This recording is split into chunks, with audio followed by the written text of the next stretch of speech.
Boom. Oh, here we go.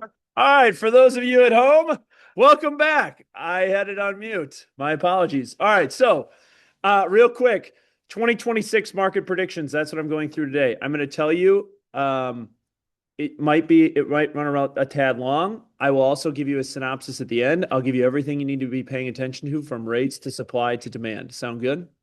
And I might move quick through the first portion. So hang in there with me. Cool. All right. So first up, mission, vision, values, beliefs, and perspectives. One of the things that I just wanted to touch on this week, and to make you guys aware of, and two, is our values from a standpoint of God, from a spiritual standpoint in terms of who you are and what you believe in. That's not a religious statement. It's just everyone has a spirit. Um, Second is family first, and your business third, in that order. And in that realm and in that regard, if you had not heard, I wanted to share with you some exciting news on our team. Is Lindsey Vranek had her baby. So I always say, whenever anybody names that who I am really close with names their kid Charlie, I say, well, at least they don't think I'm an asshole. No, in all seriousness, it's not about me in any sort of way. Um, but super excited for Lindsey, her husband Billy, the entire extended Vranek clan.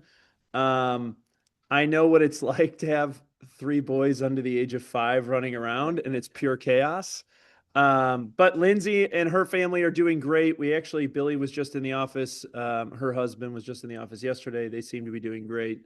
And they were born December 10th. So roughly about a week ago, last Wednesday at 4:05 a.m. So in that regard, just wanted to give you a heads up because while we hadn't formally made that announcement, some people have been reaching out to Lindsey directly for some outstanding items, and just wanted to make you aware that she is out for a period of time. And we would appreciate if you use the KW Marketing at gmail.com email address, because we have a team of people that are overseeing it and helping deliver those assets for you when you need them. Cool? Sweet. And do me a favor, reach out to Lindsey and congratulate her. All right. With that, I'm going to quickly run through November awards. We won't do December because we'll lead into February awards ceremonies as it relates to celebrating our people. But here's where we are as a quick recap for November awards. $1 Million Month Club in the month of November. Got to give a shout out to a handful of folks. It's amazing to see 2 columns in the month of November of people really doing incredible work in November. And remind you, last week I went over the November data that showed you from a seasonality perspective how the business really falls off. So to have such an incredible group of folks who had $1 Million Month Club in the month of November, shout out to you. The more impressive group is the 2 columns here that had a home run club in the month of November, because it means they had one listing taken, one contract written, one contract closed, which means they got paid and they're going to continuously get paid during the winter. Shout out to this group here. Next up, percentage volume increase for those on, so year to date. Really cool story. I'm going to take a quick sidebar. Donovan Smith, if you haven't met, he's 19 years old. He graduated high school at a really cool school over on 24th and Fairmount, just a mile west of Whitefish Bay High School. It was a place called Milwaukee Excellence Academy. Several of us have been volunteers there for several years. They have since kind of merged with Howard Fuller Collegiate Academy down near Thrive on King. But I wanted to give a shout out to Donovan because Shawnee and I met him while we were volunteering one day. He came to FTC, decided to get his license, forego something else, and has done an incredible job building his business at the age of 19. An incredibly inspiring story. So get to know him. He's a cool guy. Ben Byers, Rob Wessel, Christine Evers, shout out to you. Angela Palmer, Lori Flatt, Terrell, Lisi, Laura Brew, Brad Yates, Melissa, Angela Kai, Frank Cinto, Judy Tanis, and Sean Olenichek. Congrats for the highest percentage volume increase year to date. Next up, for those on a team, this is GCI earned on a team. one of the things it's difficult to decipher is how teams, because of the way data is rolled up, how to recognize them. So we just look at GCI. And Steph Miller, Ginger Lazovic, Newbie, Martha Ola, Betsy Williamson, Melena Cortez, Megan Stallé, Steph Minnick, Will Stallé, Casey Lopez, Christiane, Kathy Shaw, Katie Rinka, Carrie, and Holly Gambling. Congrats for those highest GCI earners on a team. Next up, individual volume for the month of November. Just within the month of November, Annie Stabler leading the way at 3.6 and Laura Stoner at 2.8. Sarah Oberbrunner, John Molitor, Mackenzie Brogan, Paris Hebner, Julie, Sarah Dreyer, Becky, Tom Martin, Coco, Amy, Becky Thomas, Dan Wild, Colleen Grams, Ethan Masson, Lori Flatt, CJ Lewandowski, and Connie Cummings rounded it out for individual agents in the month of November. November team volume, Highmark leading the way at 14.5, Falk Reuven, Root River, Fair Hinton, Double Bolt, the Tie Team, Stallé, El Safi, Kindred, House to Home, On Point, Blackstone, Case Schmidt, Revolution, Levine, PFPG, The Wilds, The Wessels, A Key Home, and Sayers for the month of November. Year-to-date, individual units, Molitor leading the way, just surpassed the century mark at 101. Oberbrunner, Becky, Kristen Stahulix, Abby Wall, Lindsay Andrews, Judy Moffett, Mary Deacon, Becky Thomas, Joey Carini, Alexandra, Allison Maris, Sarah Dreyer, Jessica Hanaui, Melissa Bradley, Jean, Dan Wild, Kim Yanchensky, James Jay Menger, and Mackenzie Brogan. Shout out to Jay Menger for having a great year after he just had his second child. Here we go. Year-to-date team units. Highmark leading the way at 340, Root River at 308, Falk Reuven, Stallé, Levine, El Safi, House to Home, On Point, Fair Hinton, Rotino Kuiper, Revolution, Fair Hinton, Pluster Phillip, Property Group, Akey Home, Desty, Enlighten, Holt, The Gossman Group, Champagne, Gallagher Lake Country, and Realty by Andrew and Nicole Keel. In year-to-date team volume, FRG, Highmark, Stallé, Gallagher, El Safi, Root River, House to Home, The Tie Team, On Point, Fair Hinton, Rotino, Double Bolt, Levine, Revolution, Akey Home, Pluster Phillip, Property Group, Champagne, Team Trimble, Desties, Enlighten, and Holt Real Estate year-to-date through November. All right, education and events. We're kind of wrapping it up this week, but a handful of things to call out for you.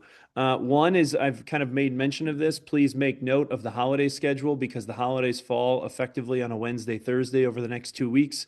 We have some wonky scheduling going on within the offices. And as a reminder, you have access to the offices 24/7 with your fob. PC coaching, the last coaching of the year until January is this forthcoming with panels across all offices. As a reminder, throughout the month of December, there are free MAPS coaching calls. I tell you, I don't think enough people take advantage of this opportunity. It's a great opportunity for you to hear from some incredible people across the country to get out of the echo chamber of Milwaukee. Tons of free opportunities for you throughout the year of December and to help you build momentum heading into 2026. Ignite's coming up. We have 55 plus registered that will be hosted in the North Shore Monday, Wednesday, Thursday throughout the month of January to hear from your peers. What makes them special? What makes them unique? Learn from what it is that they do and how do you conglomerate what it is that they do and to make your business unique and different heading into 2026. Participate in all of the courses or participate in a few of the courses, whatever it is that you desire, and it costs you nothing but of your time and energy. And then lastly, as a reminder, family reunions upcoming in Atlanta from February 21st to the 24th, all around basically influence, content, service. The theme of the conference is all around how do you take advantage of the market of the moment and think about the business differently. What I love about it is you're not seeing a panel of a bunch of industry prognosticators. You're learning from people with outside perspective. An outside perspective is healthy to get you to think about the business differently. So feel free to join us in Atlanta in February. Woot! A lot of things going on as it relates to spam and phishing. What do these guys need to know around the emails they might be receiving as it relates to trying to get in their pockets? Yeah, thank you. Good morning. I just wanted to take a few minutes real quick to help you guys see the difference between what a spam email would look like versus an official KWRI email looks like. I know a lot of you reach out to your leadership teams and me asking if it's spam, and I promise you your intuition is usually correct on this. So I just wanted to show you some of the differences and what to look for. So we're going to go through these 4 items on how to spot a spam email. The first one is the sender's name and email address. So if you go to the next slide, Charlie. KWRI is going to use verified KW email accounts to send you those emails. Bounce 2 is probably the most general communications one that you're going to get most frequently. For those 2-factor authentication codes to get into command, you're going to see that from that second email address I have there. And then there's also other KW email addresses that you might get communications from, like events regarding family reunion. MAPS coaching uses the MAPS KW email address. So the next slide, you'll be able to see some differences. I know over the weekend, one came through that came from an Eventbrite campaign. That's definitely a spammer putting a bunch of email addresses into Eventbrite and spamming everybody at once. So make sure you're looking at who the sender is of these emails before clicking on anything. The first thing I do if my intuition tells me something seems fishy, I always look at the sender. And then I look at it and says, Hot Mama at Hotmail. I'm like, yeah, I'm not sending you $10,000 in gift cards. Right. The next thing that these scammers are going to do is they're going to try to mock our KW logos and brandings, but they just never quite get it right, right? Like there'll be a red KW, but it looks a little weird, and the rest of the email maybe doesn't look as branded. So the next slide, you're going to see those 2 examples. The scammers KW, notice it doesn't have the little R for the registered trademark on the KW. And also it's just kind of bland and boring, right? Versus the KWRI email is going to have a lot of that red and gray, and it's going to be all in the same font, and it's going to look really like a professional email's been made. The third thing to look out for is the use of spam words and languages. So things like kindly, dear agent, really vague communication, or also just incomplete information in the body.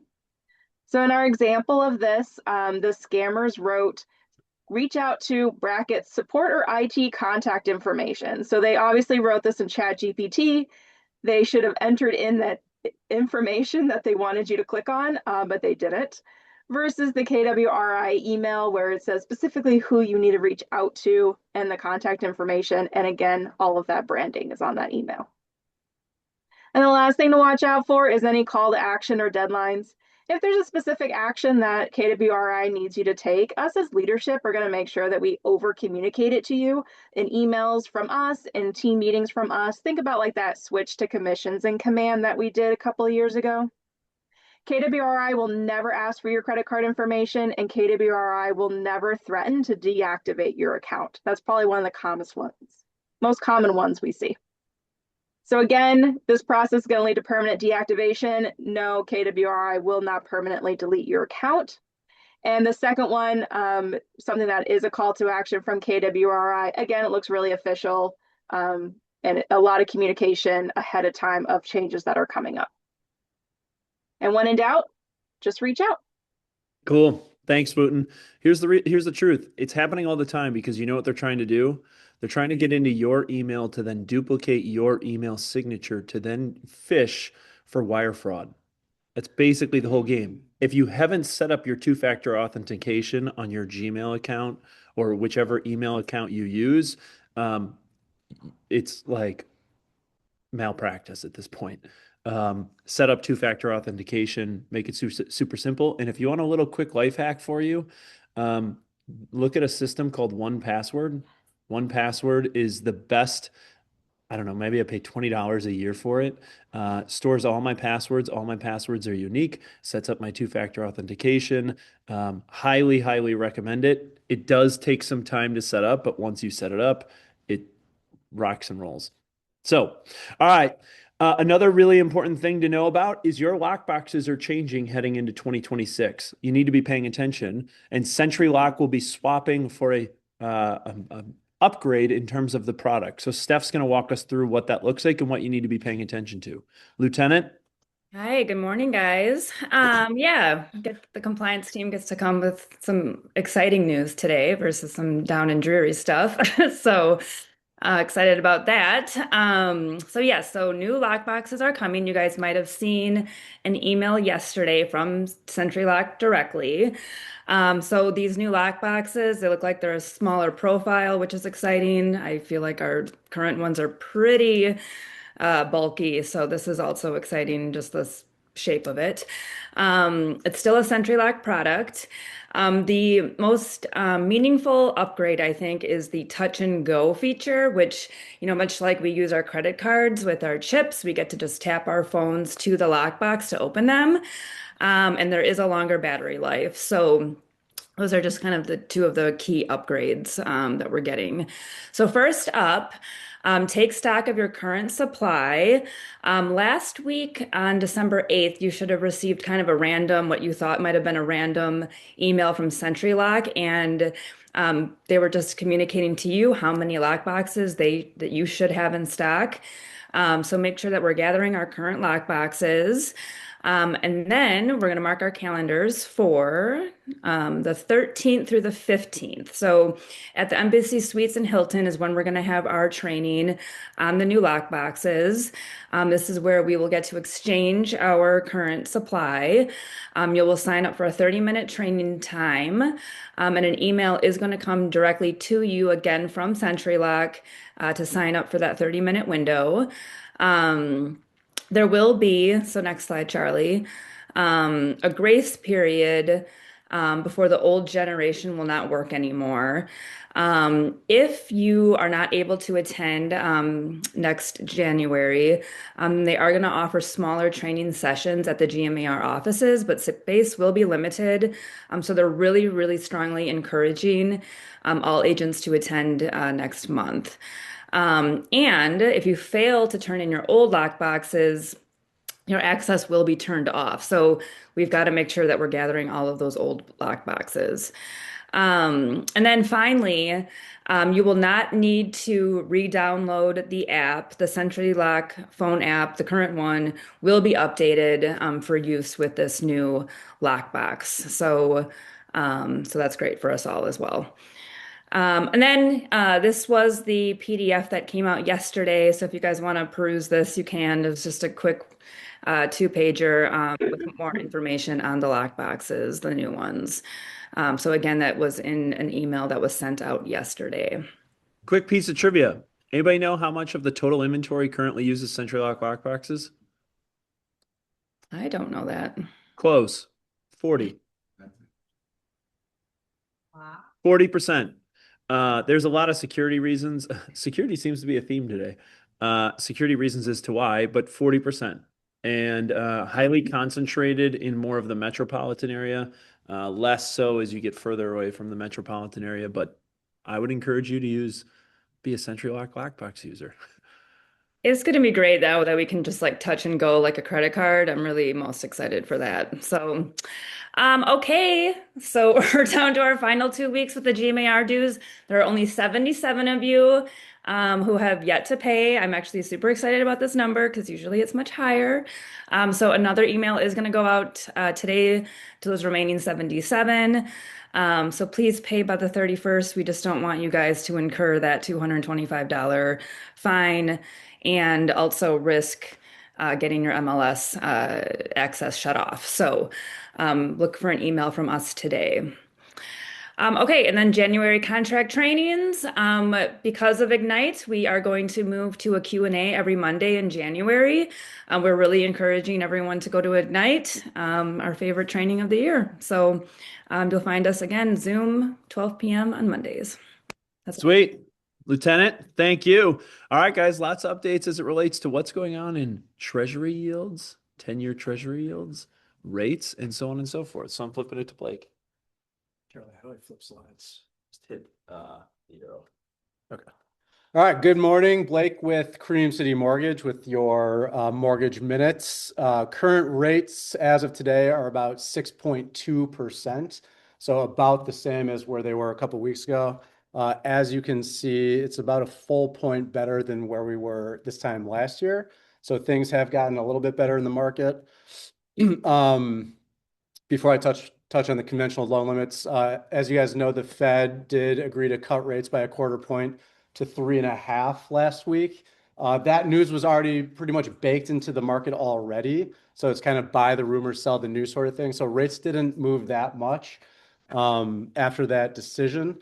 So I personally anticipate the range in mortgage rates to be between like 5.75 to about 6.75 for the next like 12 months. And that's just because what we think is going to happen has already been announced. So there's not a ton of new stuff coming out. The new conventional loan limit for a conventional mortgage is $832,750, which is just crazy to me. When I bought a house in 2019, it was like 480. Still a good time to refi if you have clients out there at 7%, 7.5%. Anyone that closed, like we talked about last week, within the last like 9 months, there's probably some opportunity there. And then fun fact, with rates at about 6%, 6.25%, for every $10,000 that your client either puts more towards their loan amount or saves, only saves them about $60 a month. So it doesn't move the needle that much on a 30-year loan. We're around all holidays, text, phone calls, emails. We work all the time. That's all I got. Thanks. Sweet. All right. Thanks, Blake. I got to do one quick thing. Sorry. I'm getting some feedback. And do this. Boom.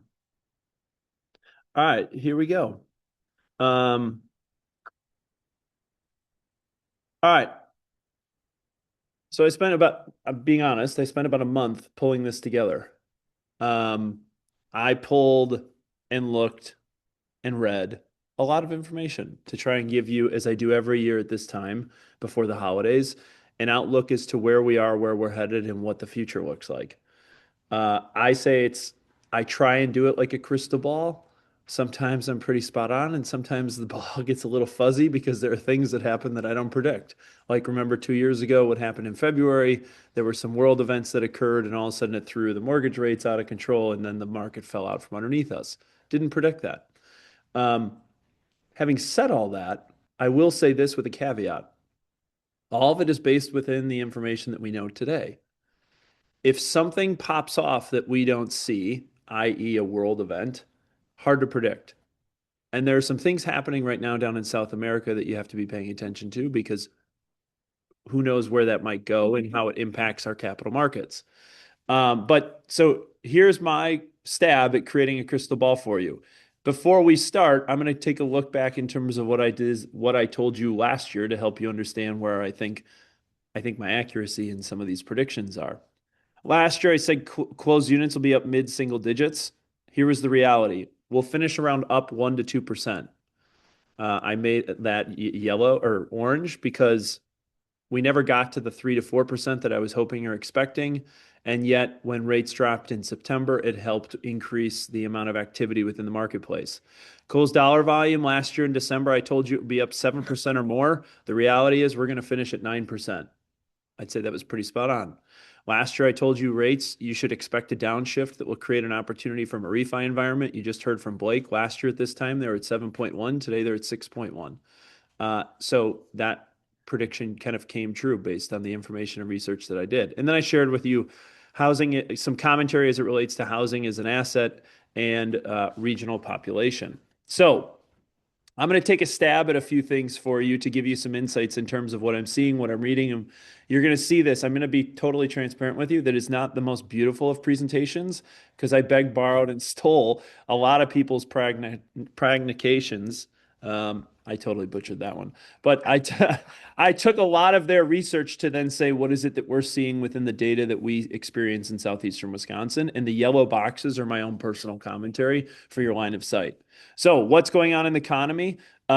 Here's what you need to know, okay, is within the economy, this is total payroll jobs as of August, which is at a record high. This is across the U.S., okay? You can see the depth of which the jobs have increased across the U.S. Why is this important to us? People need to be gainfully employed in order for them to afford housing. Okay, very simply put, from an economic standpoint. When you look at it, job gains since pre-COVID in the state of Wisconsin, we're up 2.9%, which is relatively decent and healthy as it relates to where we sit versus our Midwestern peers.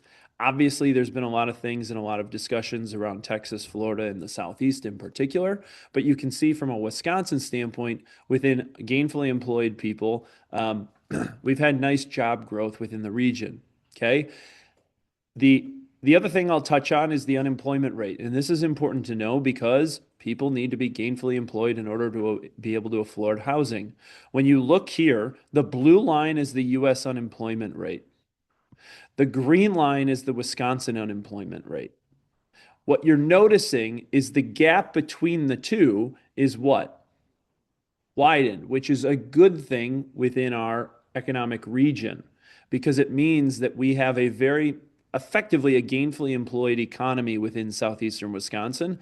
Remember, the baseline for unemployment, a gainfully employed economy is 4%. In Wisconsin right now, we're sitting at 3.1%.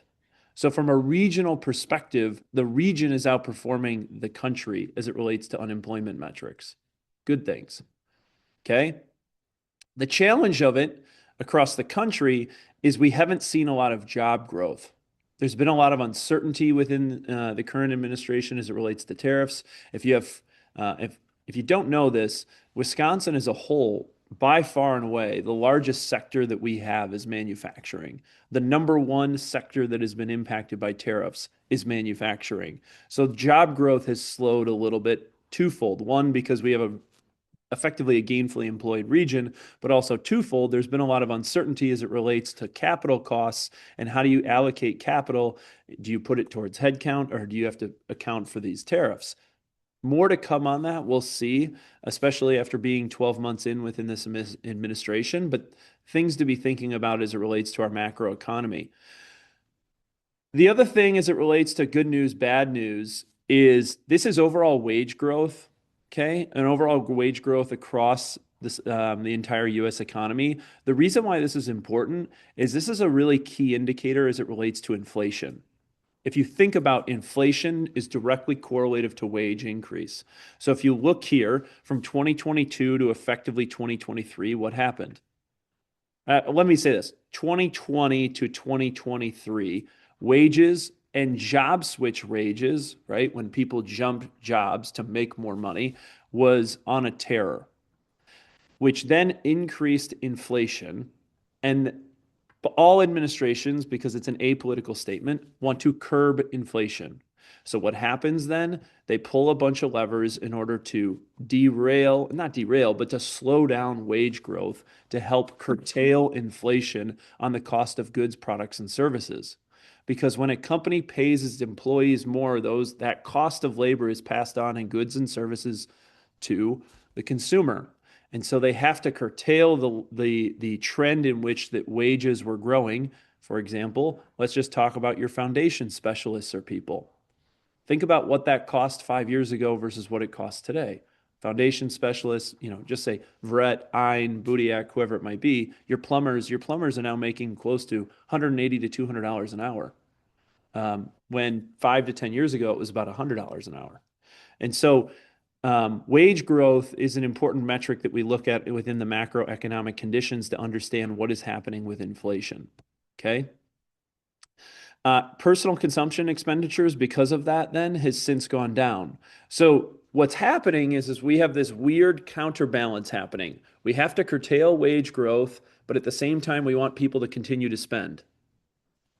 It's a delicate balance to figure out, which is why when you look at the GDP has started to slow. So a few things to point out or to pay attention to. GDP growth has been good, but there's been some concerns because it's started to slow down. Employment growth is broadly weak, but the unemployment rate remains low. So we want to create jobs, and we also want to keep unemployment low. Again, delicate balance and tricky to figure out. And inflation continues to remain a concern. I think part of this might be a recency bias, but also part of it might be from an administration standpoint as it relates to the handling of tariffs, because tariffs are then passed on in goods and services to consumers. And so there's a balance there. Economic uncertainty is coming from continued flow of executive orders. And again, this is an apolitical statement. I'm just providing you data and information. Few things to pay attention to. There's lots of uncertainty. The economy likes certainty so that people can make bets with their money. And when you have uncertainty, it creates a little bit of, I don't know, chaos is maybe a bit extreme, but a little bit of chaos. So what's going on is the current administration is looking for quick fixes or quick wins, and they're making decisions based on the stock market and bond market response. Now, if you look at your portfolios within the S&P 500, for just round math, the S&P 500 was up roughly 20% this year. And so there's all these sorts of things that are going on, and at the same time, the capital markets have been really healthy. Okay.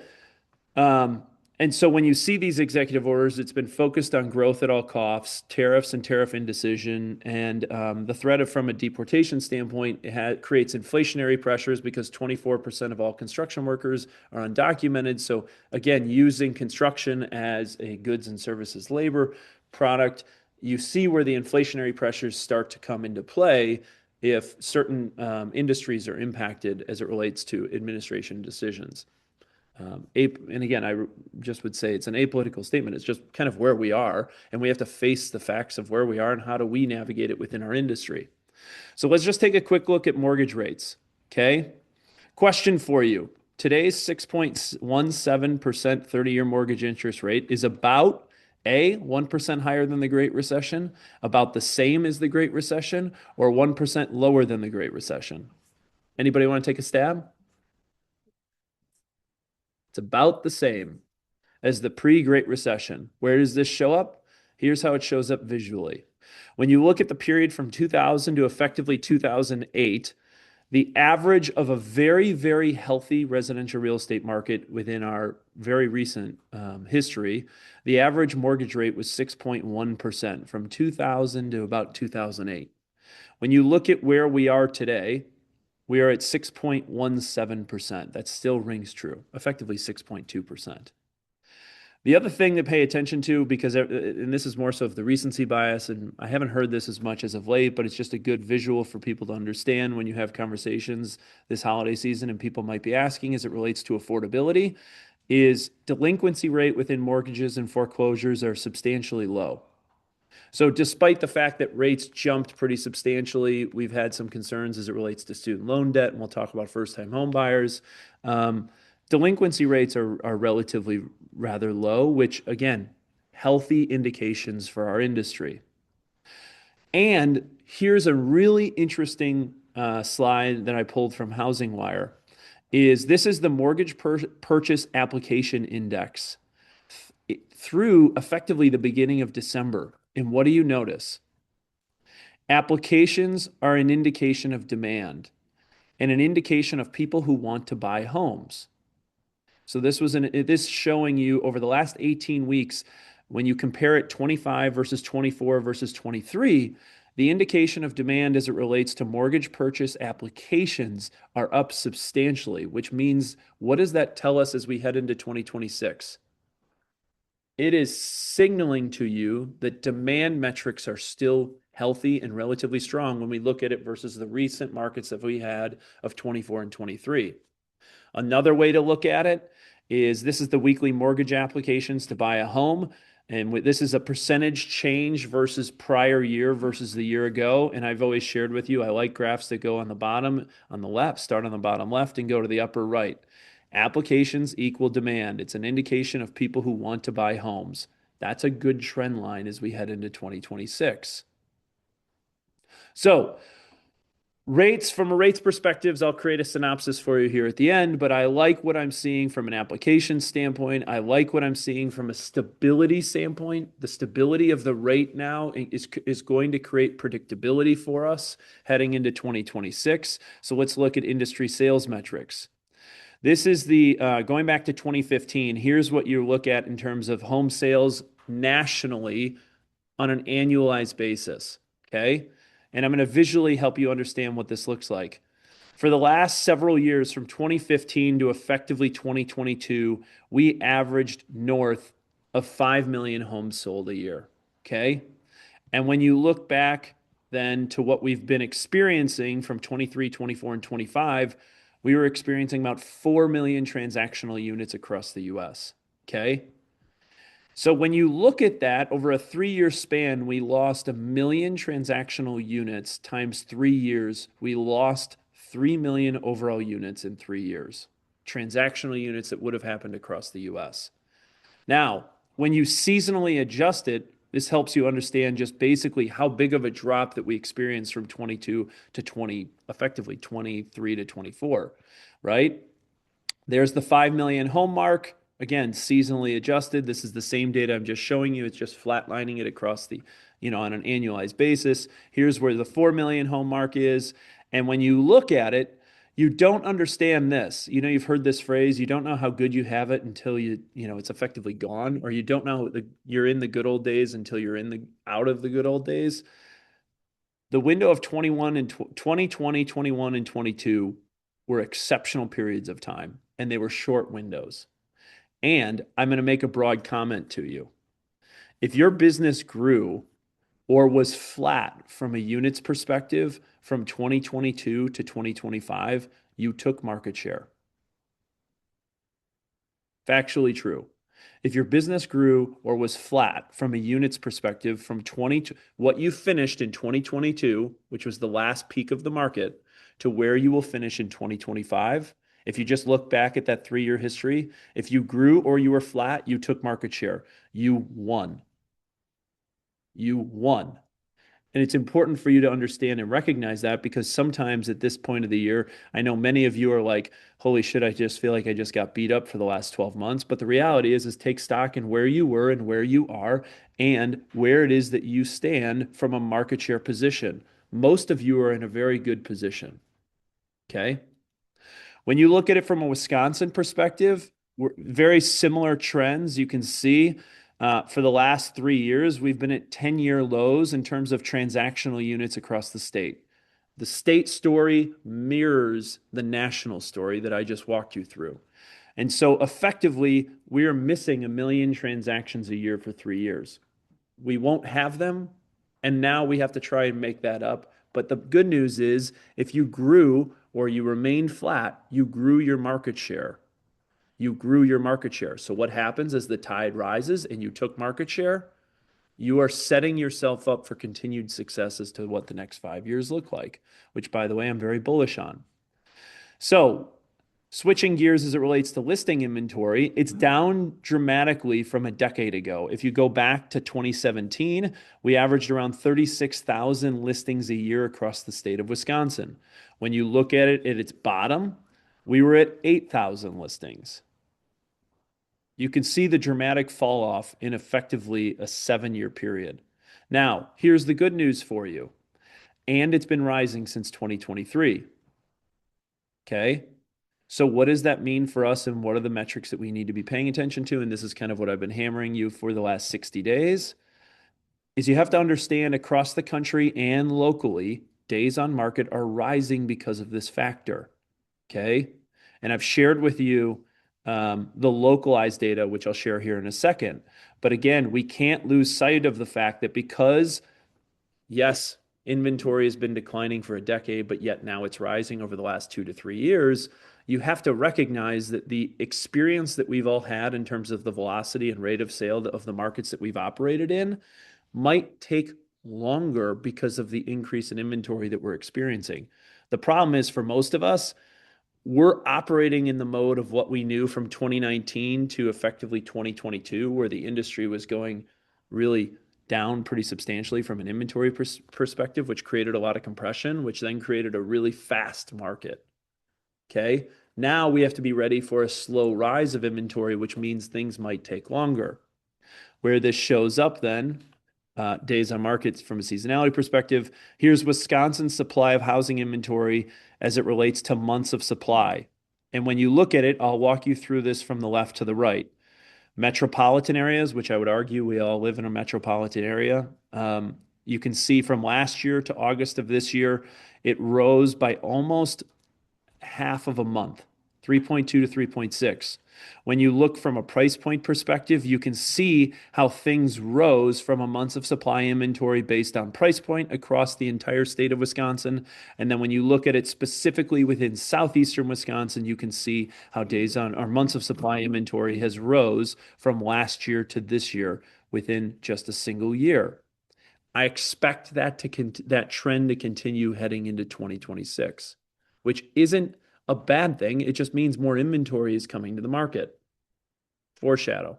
And then I pulled the localized data where I've been showing you that this trend is continuing. So I looked at it from a national level to a state level to then a localized regional level to give you this information. The other thing I've been hammering you about in the last 2 months as it relates to price reductions from listings, price to contract, and then closing. And when you just look at it in terms of where as inventory is rising, how this is impacting people, I want you to focus here. Price reductions from list to close as it relates to days on market. And this is just from September of this year to October of this year. So you can see how quickly this data is changing as it relates to price reductions. Metrics you need to be paying attention to heading into 2026. And I shared with you the localized data that I shared with you last week. All right, what's going on with pricing? Question 3. Home prices over the last year in the Midwest have underperformed the Sun Belt by 2, outperformed the Sun Belt, or outperformed the Sun Belt states by 5 as it relates to home prices. Ding, ding, ding, ding, ding. D. Now, here's the crazy stat. Since over the last 5 years, home prices, since pre-COVID to where we are today, the state of Wisconsin is up nearly 64%. Now, when you compare that versus a lot of the information that is shared more broadly as it relates to the Sun Belt states, Texas, Arizona, California, we are very well positioned as it relates to people's assets on their balance sheets and what they're buying and what they're holding. Okay. So now here's another interesting thing. Wisconsin specifically, when you compare it versus the U.S. price appreciation gain line versus Wisconsin, what are you noticing? There's been an interesting trend over the last 12 months. A separation. So I'm going to just quickly recap for you. Unemployment in the state of Wisconsin is outperforming the national metrics, which means we have people that are employed. And real estate is appreciating faster than what the national averages are, which means we know that mortgage applications are really strong right now. So what does that mean? It means we should be operating in an environment where moving forward into the future, the state of our economy as it relates to residential real estate should be relatively strong because with the foundational principles that are there. The other thing that you need to be paying attention to as it relates to your personal businesses is how are you increasing your average price points? Why is this important? Because if you look here on a home sales change by price category, you can see that the high end of the market is what's actually driving the market as it relates to the activity within the market. The reason this is important is also correlative to the performance of the stock market. So what's happening is people's stock portfolios are doing well, and where are the wealthy putting their money? Into stable assets that are appreciating, real estate. So the high end of the market has outperformed the overall market in the last 12 months. It's an indication of consumer confidence in the asset class.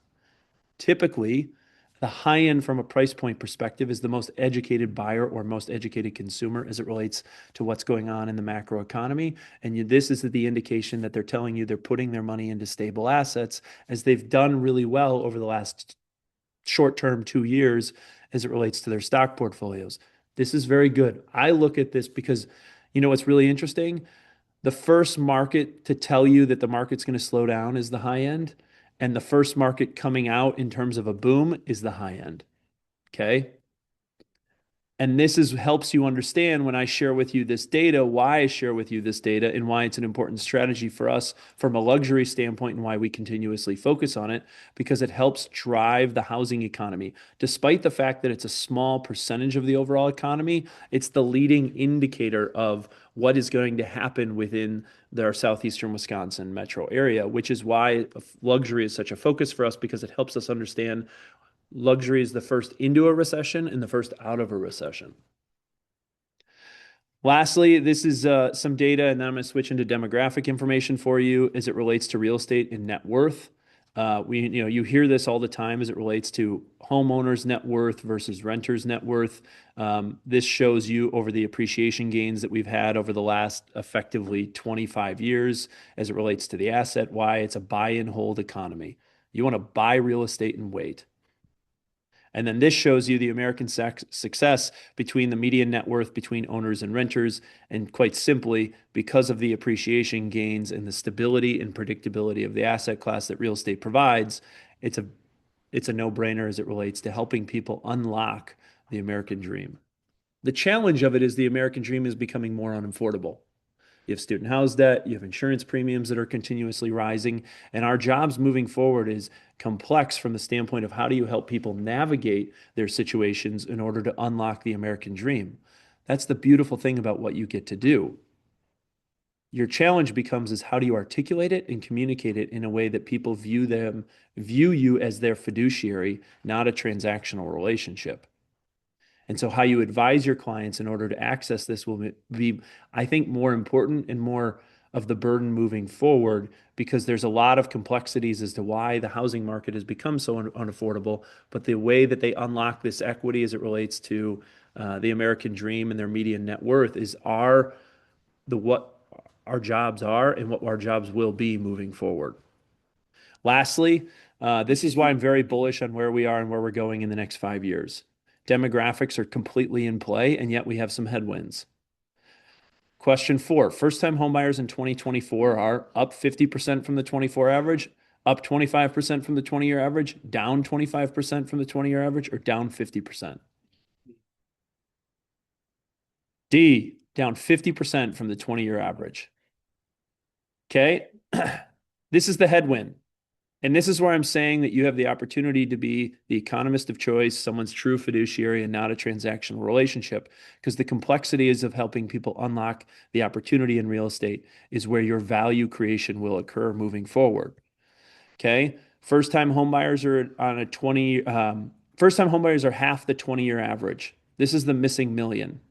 So when I talked about earlier, we went from a period doing 5 million transactions to 4 million transactions.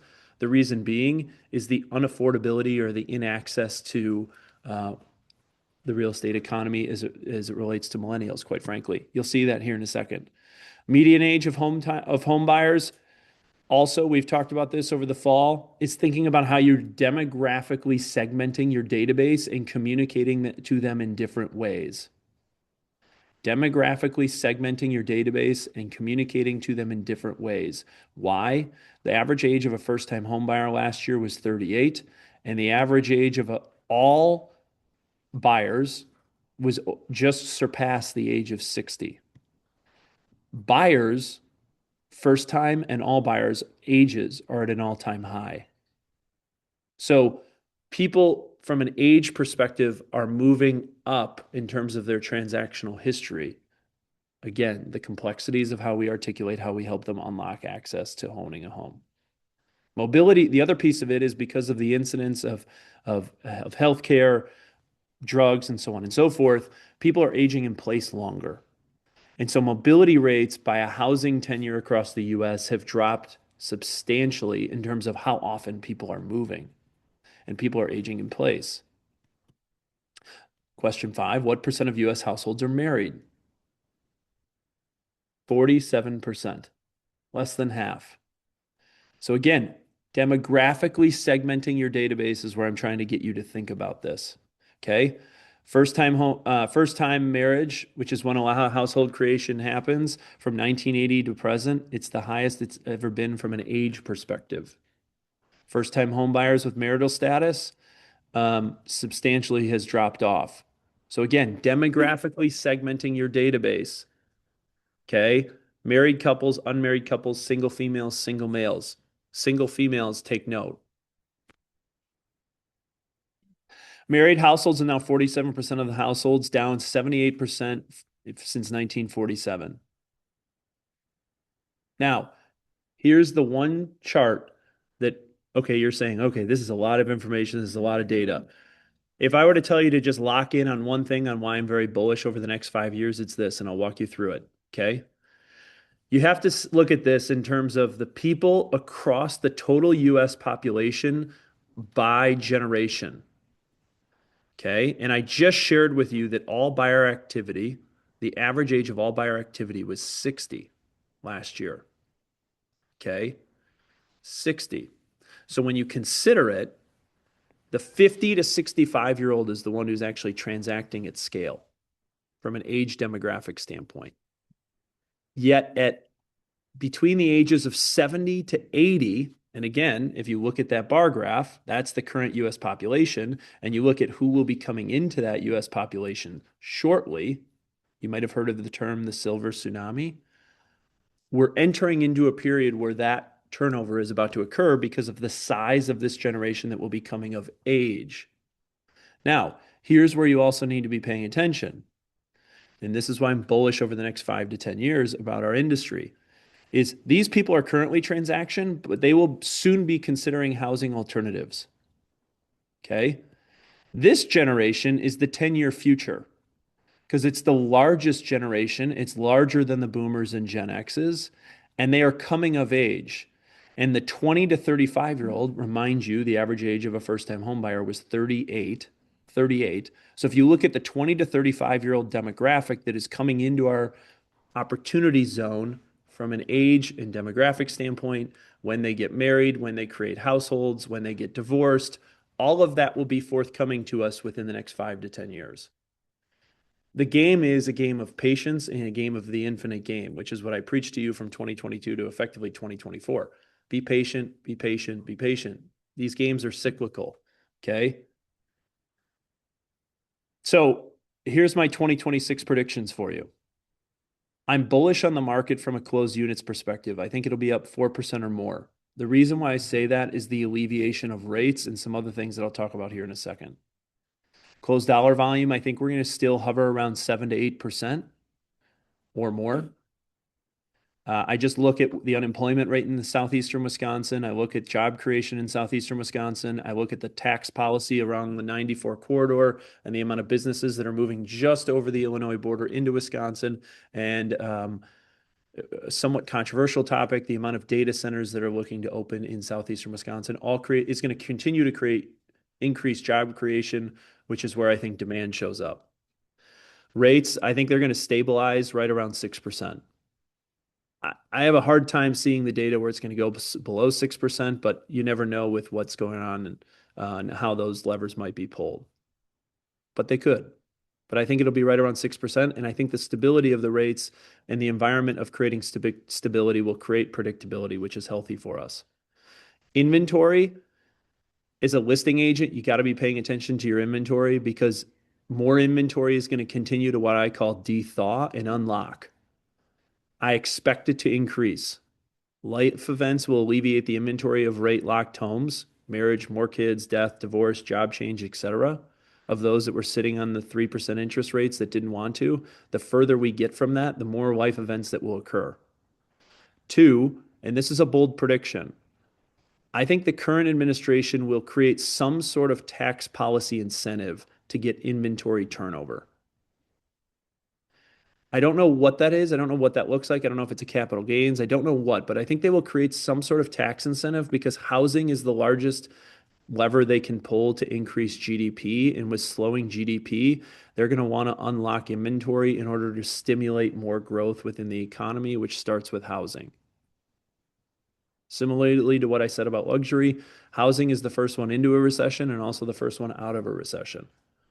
And so I think you might see some policies to get inventory turnover.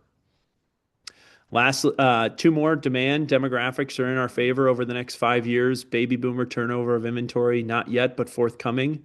Again, demographically segment your databases and start communicating to those people because they're coming from a sales perspective. And millennials are the largest living generation coming of age to acquire real estate.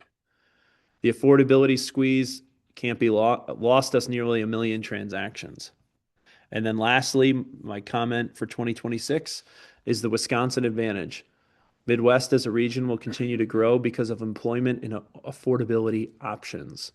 Wisconsin unemployment rate at 3.1% is significantly lower than the U.S. average at 4.3%, and we create a very stable environment. Low risk of natural disaster, low risk of insurance premiums, which creates a lot more things. And then when you look at what's going on within our economic region with what MMAC is doing, the M7 is doing, and the growth from Port Washington to Illinois and the corridor between Milwaukee and Madison, I only think will continue to grow. means that our region for the long term, I believe, is positioned for us to be able to take advantage of long-term continued growth as it relates to how we perform our fiduciary responsibilities in order to make an income. Make sense? I'm very bullish on it. I think you are all very well positioned to take advantage of it. And if history is an indication of your future, what you were able to survive from 22 to 25 will put you in a position to thrive from 25 to 2030. You hear me? Love it. Guys, this is our last team meeting of the year. We will see you back January 6th. I'm also like, woo, all right. I could use the 2-week break. But guys, it's the last team meeting before the holidays. For those of you that are celebrating Hanukkah that just started on Sunday evening, I wish you an incredible Hanukkah season. For those that are celebrating Christmas or anything else that are forthcoming, I wish you well. For those of you who celebrate New Year's, remember, have a good time. You can have a great time. Don't have the best time. And we look forward to welcoming you back and helping you thrive into 2026 and beyond. Thanks, guys.